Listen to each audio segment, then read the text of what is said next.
আসসালামু আলাইকুম দর্শক। তো আজকে আমরা একজন কৃষি শ্রমিকের জীবন জীবিকা সম্পর্কে জানব।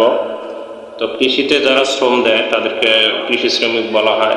নানা কারণে কৃষিতে শ্রম শক্তি ক্রমহ্রাসমান হয়। মূলত কৃষি শ্রম খাতের অবহেলার কারণে দেশে কৃষি শ্রমিকের হার দিনে দিনে কমে যাচ্ছে।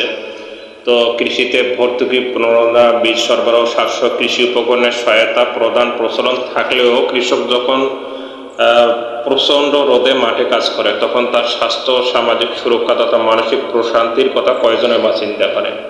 তো তাদের জন্য নেই কোনো অবকাঠামোগত উন্নয়ন, কোনো সুবিধা নেই, বিশ্রাম নেওয়ার মতো কোনো ব্যবস্থা নেই। তো তারা যদি ব্যবস্থাগুলো আমরা করতে পারতাম তো তারা মনের সুখে মনে করেন যে আনন্দে কাজ করতে পারতো। তো আসুন আমরা একজন শ্রমিকের মুখেই শুনি যে তাদের জীবন জীবিকা বর্তমান পরিস্থিতি তারা কিভাবে দিন কাটাচ্ছে। তো আমরা তার মুখেই শুনি। ভাই ধান কাটিয়ে যে কিরকম ইনকাম হয় প্রতিদিন?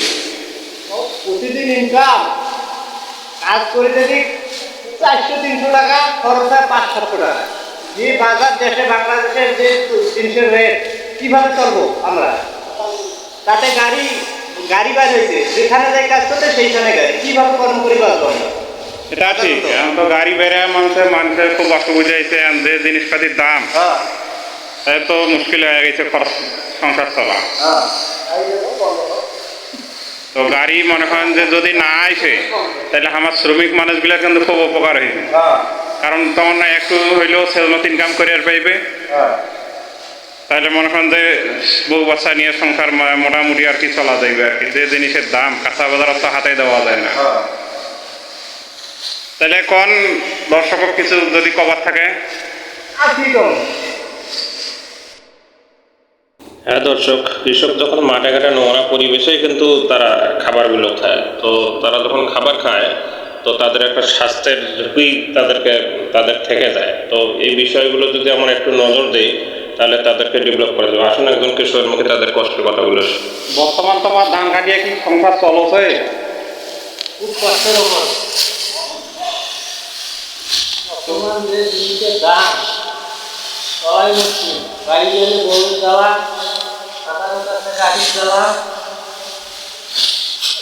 গাড়ি ফ্যাক্টর দিতে আমার। তো বর্তমান তোমার 60 শতকের বিঘে কয় টাকা করে কাটছেন? 3200। তাহলে তো গাড়ি দিয়ে কাটায় লস দিয়ে বুঝি। গাড়ির তো 4000-4500 টাকা করে নেওছে। রক্ত গাড়িতে ধান খোলায় কেরম তো সেটা বোঝা যায়। আর জমি তোমার কাছে ধানে একা বিছিয়ে হয়ে যায়। তো অন্যান্য শ্রমিকদের মতো নেই কোনো সংগঠন সমিতি, ফলে সমস্ত সুযোগ সুবিধা থেকে দায় অতল করে। তো আমি আমার ভিডিওর মাধ্যমে যথাযথ কর্তৃপক্ষের নিকট আবেদন করব যাতে এই শ্রমিকদের স্বাস্থ্য সুরক্ষা, নিরাপত্তা, জীবনমান উন্নয়নের জন্য তারা বিভিন্ন কর্মসূচি গ্রহণ করে। যেন মে মাসে তাদের নিয়ে আলোচনা যেন সীমাবদ্ধ না থাকে, সবসময় তাদেরকে নিয়ে একটা আলোচনা, তাদের জীবনমান ডেভেলপ করার জন্য তারা যেন সবসময় বদ্ধপরিকর।